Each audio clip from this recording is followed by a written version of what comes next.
Bismillahirrahmanirrahim. Assalamualaikum warahmatullahi wabarakatuh. Kali ini kita akan membahas tentang rumus jumlah dan selisih dua sudut dari pada trigonometri.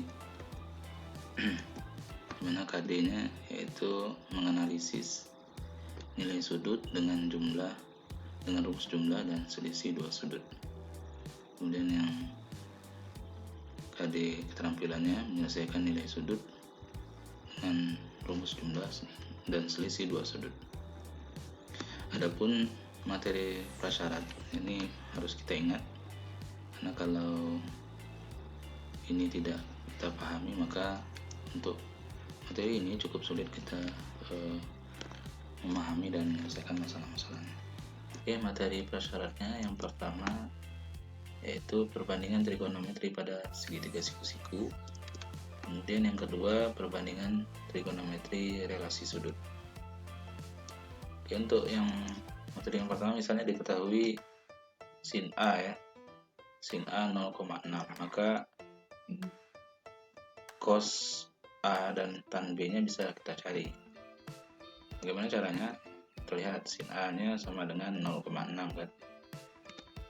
Kita ubah dulu jadi 6/10. Nah, dari sini kita buat sketsa segitiga siku-sikunya. Sudut A-nya di sini. Dan ini misalnya berada di kuadran 2. Artinya sin A itu 6/10, ini artinya proyektornya 6 depan sudut A. Kemudian proyektornya di sini sisi miring.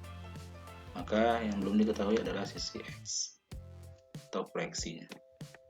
Kita cari dulu X-nya, yaitu dengan menggunakan Pythagoras. X kuadrat tambah kuadrat itu sama dengan 10 kuadrat.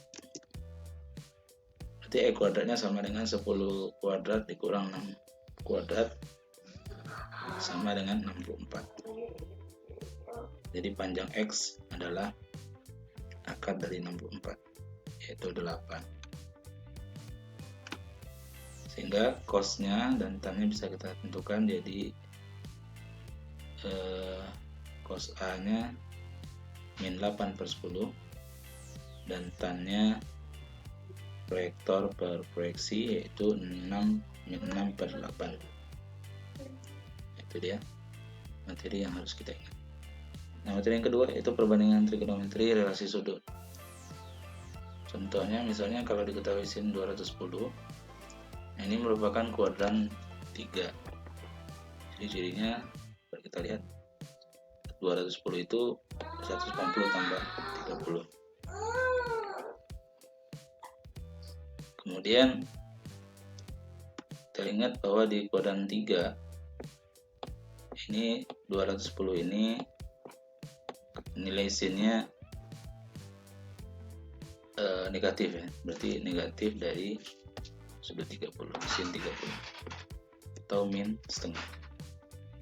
Kemudian berikutnya kalau ada diketahui tan 300, kita lihat bahwa tan 300 sudutnya di kuadran 4, ciri-cirinya ini 360 kurang 60.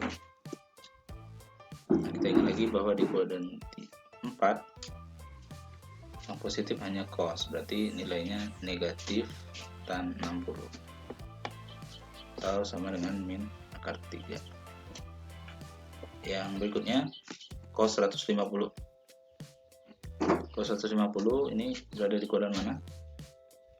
Ya, kuadran 2 ya.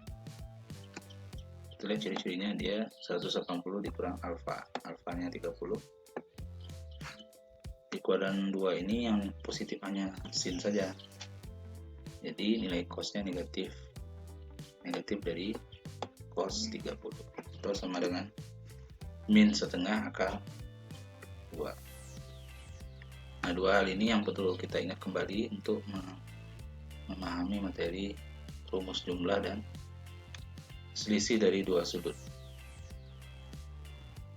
Oke. Nah, yang pertama yaitu rumus sinus jumlah dan selisih dua sudut. Yang pertama yaitu sin A ditambah sin B, itu sama dengan sin A dikali cos B ditambah cos A dikali sin B. Sin A kurang B juga sama, cuma yang membedakan ya saja. Jadi cukup mudah kita mengingatnya, tinggal mengubah tandanya saja. Sebagai contoh, tentukan nilai trigonometri berikut tanpa menggunakan kalkulator. Oke, kita lihat yang pertama sin 165. Nah, ini ternyata jumlah dari dua sudut istimewa, itu 45 dan 120. Kita lihat, karena jumlah berarti kita gunakan yang pertama ini, sin A tambah B, maka sama dengan sin 45 dikali 100 cos 120 ditambah cos 45 sin 120. Oke, sin 45 ini udah paham kita. Cos 120 ini berada di kuadran 2 ya. Nah, ciri-cirinya ini, maka nilainya sama dengan min cos 60, sehingga cos 120 sama dengan min setengah. Kemudian sin 120 juga di kuadran 2 ini nilai sinnya positif, jadi nilainya sama dengan sin 60 atau sama dengan setengah akar 3. Oke, sin 45 sudah ada, cos 120 sudah ada, cos 45 ada, sin 120 ada, sudah lengkap. Kita tinggal ganti sin 45 setengah akar 2, kemudian cos 120 yaitu min setengah, cos 45 setengah akar 2, kemudian sin 120 setengah akar 3. Kita selesaikan. Setengah akar 2 dikali min setengah itu min 1/4 akar 2 ditambah 1/4 akar 6. Tahu kalau kita keluarkan dari 1/4 akar 2, maka jadinya seperti ini.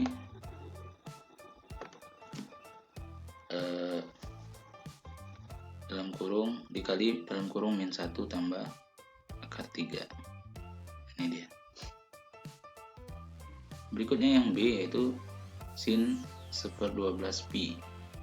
Nah, ini sudutnya dalam satuan radian, sehingga untuk mempermudah kita ubah dulu dalam derajat. Kita ingat bahwa 1 pi ini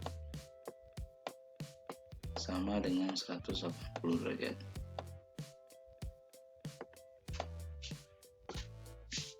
Sehingga kita konversi dengan cara mengalihkan 1/12 dengan 180 hingga ketemunya sin 15.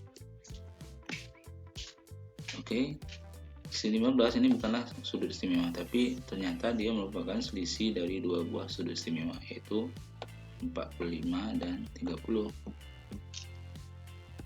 Kita lihat, kalau selisih sin A dikurang B, ini dia ya, yang kita gunakan yang kedua. Yang kedua ini kita gunakan, sehingga jadinya sin 45 cos 30 dikurang cos 45 sin 30.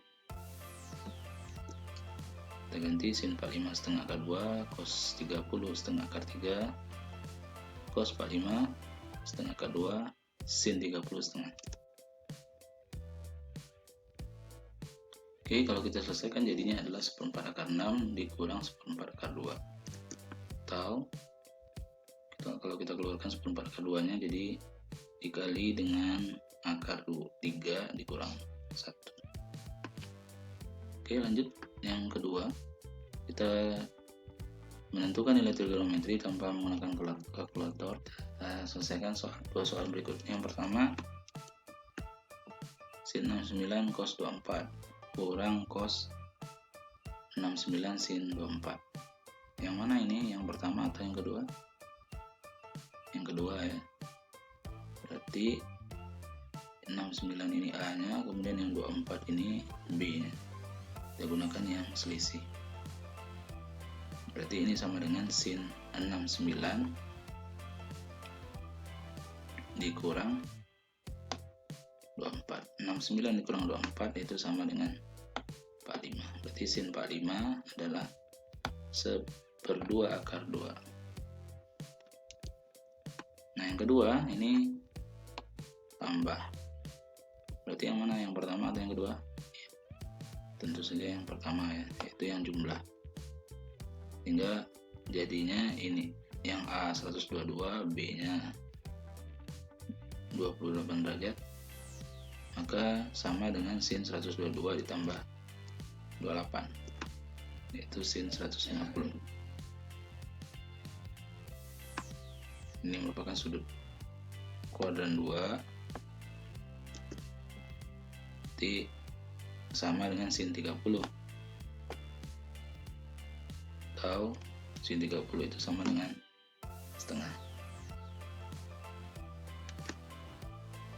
Nah, berikutnya contoh soal yang ketiga. Diketahui A adalah sudut tumpul dan B nya sudut yang berada di kuadran 1. Kemudian diketahui cos A sama dengan min 2/3 dan tan B nya adalah 2,4. Tentukan nilai dari sin A ditambah B. Nah, ini diketahui cos A dan tan B, kemudian kita diminta mencari sin A ditambah B. Oke, kira-kira bagaimana caranya? Kita lihat. Kita disuruh menentukan sin A dan B, A tambah B. Kita tahu bahwa sin A tambah B itu sama dengan sin A dikali cos B ditambah cos A dikali sin B. Nah, yang diketahui cuma cos A dan tan B ya. Sementara sin A, cos B, dan sin B belum diketahui. Oke, dengan modal cos A yang ada sama dengan min 2/3, kita tentukan sin A nya. Dengan cara yang pertama kita buat dulu sketsa segitiga siku-siku yang berada di kuadran 2, sudutnya A. Kita lihat cos A sama dengan min 2/3, berarti proyeksinya 2 dan proyektumnya 3. Jadi yang di proyektornya Y belum diketahui. Selanjutnya adalah kita tentukan dulu panjang dari Y, yaitu menggunakan hubungan trigonometri. Y kuadrat ditambah 2 kuadrat sama dengan 3 kuadrat. Maka Y kuadrat sama dengan 9, ini 9 dikurang 4 ya, itu akar 5. Maka Y nya ketemu 5. Jadi sin nya bisa kita selesaikan atau kita temukan, yaitu Y/3. Y nya sudah ketemu tadi, yaitu akar 5. Berarti sin A adalah akar 5/3. Nah, kemudian kita akan menentukan sin B dan cos B. Dan dengan modal kita diketahui tan B ya. Tan B nya dalam bentuk desimal 2,4. Kita ubah dulu jadi pecahan ya. Ini yaitu 24/10. Atau kalau kita sederhanakan sama-sama dibagi 2, jadinya 12/5. Kemudian kita buat sketsa segitiga siku-siku, sudutnya B. Nah, ini kuadrannya berada di kuadran 1 diketahui. Berarti 12 nya di proyektor, kemudian 5 ini adalah proyeksi. Kemudian dengan menggunakan trigonometri, maka R-nya bisa kita temukan yaitu 12 kuadrat ditambah 5 kuadrat sama dengan R kuadrat, atau R kuadrat sama dengan 144 ditambah 25 yaitu 169. Akar dari 169 adalah 13. Nah, berarti R ini sama dengan 13. Baru kita bisa menentukan nilai sin B dan cos B. Sin B nya adalah 12 per R atau 12 per 13. Kemudian cos B nya 5 per R atau 5 per 13. Nah, karena sin A, cos B, dan sin B nya sudah lengkap, yang belum diketahui sudah selesai kita temukan, baru kita substitusikan kembali ke sin A tambah B. Sin A nya akar 5 per 3 dikali 5 per 13, kemudian ditambah min 2 per 3 dikali 12 per 13, sehingga hasilnya jadi seperti ini. 5 akar 5 dikali per 39 dikurang 24 per 39, maka hasil akhirnya adalah ini. Untuk lebih memahami, kita coba selesaikan soal berikut, nomor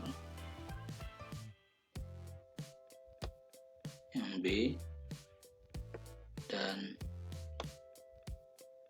nomor 2-nya yang A.